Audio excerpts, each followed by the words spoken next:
నేను గతంలో కూడా చెప్పినా మళ్ళీ చెప్తున్నా. రామాయణంలో విశ్వామిత్రుడు తపస్సు చేసినప్పుడు మారీచుడు సుబాహుడు మారీచుడు సుబాహుడు అనే రాక్షసులు ఆ తపస్సును భగ్నం చేయాలని, అదేవిధంగా వాళ్ళు తయారు చేసిన అమృతాన్ని రాహు కేతు తాగేసేయాలని, అమృతం తాగితే ఎప్పటికీ బతుకుండొచ్చని, అట్లా పురాణాలలో రాక్షసులు ఉండేటోళ్ళు మారీచులు సుబాహులు రాహువు కేతువు ఇట్లాంటి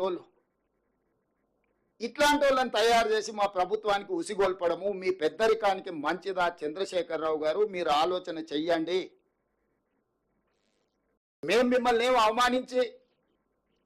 అనుమానించి మీ పట్ల మేము అభ్యంతరకరంగా వ్యవహరించింది ఏం లేదే.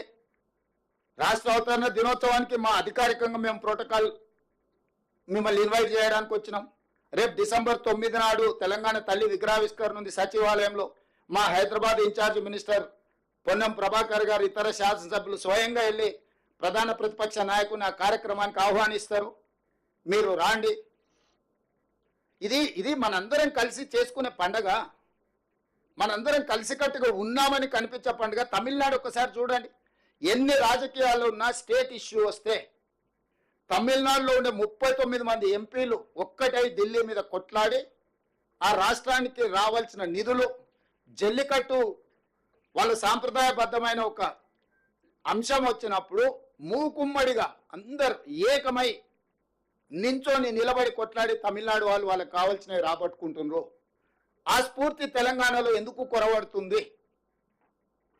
పార్లమెంటు సమావేశాలు వచ్చినప్పుడు ప్రతిపక్ష నాయకుడిగా మీరు కూడా రాండి, మన ఎంపీలకు దిశ నిర్దేశించేద్దాం.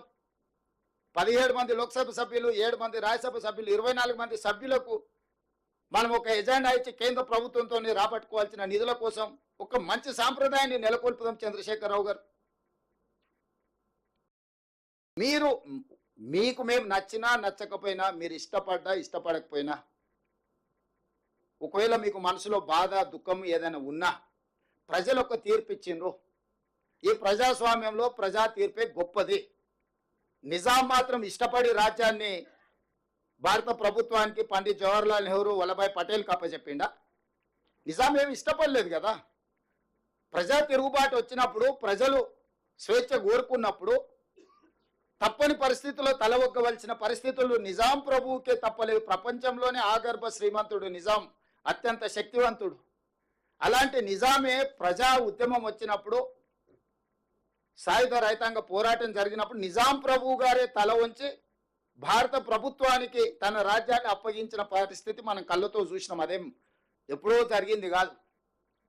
అట్లాంటిది తెలంగాణ రాష్ట్రంలో కూడా ప్రజలు ఒక తీర్పు ఇచ్చిండ్రు. ఆ తీర్పును మీరు గౌరవించాలి కదా. 5 సంవత్సరాల కోసం ఎన్నుకున్న ప్రభుత్వము 6 నెలలు, మొదటి 6 నెలలు పార్లమెంట్ ఎన్నికల ఎలక్షన్ కోడే కదా.